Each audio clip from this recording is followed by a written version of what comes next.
kweli hapa. Ujambo mfuatiliaji wetu popote ulipo unapoendelea kutufuatilia. Hii ni MWK TV na tunakupenda sana kwa jinsi unavyoshirikiana nasi vipindi vyetu vyote. Lakini kutokana na hilo, acha basi nikuletee taarifa habari kutoka moja kwa moja DRC Kongo, ambako shirika la afya duniani siku ilisema maambukizi 48 ya Ebola yamethibitishwa katika Jamhuri ya Kidemokrasia ya Kongo na watu 31 kufa. Imepita wiki mbili tangu serikali ya DRC itangaze mlipuko wa Ebola.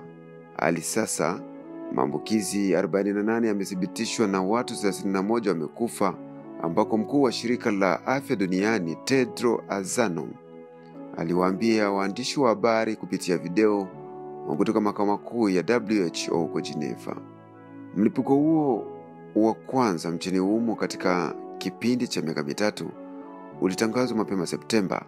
Shirika la afya duniani Jumapili lilisema limeanza kutoa chanjo kwa wafanyakazi wa afya walio mstari wa mbele na waliowasiliana na watu walioambukizwa virusi vya Ebola katika mkoa wa Kasai nchini Kongo, ambako mlipuko umetangazwa.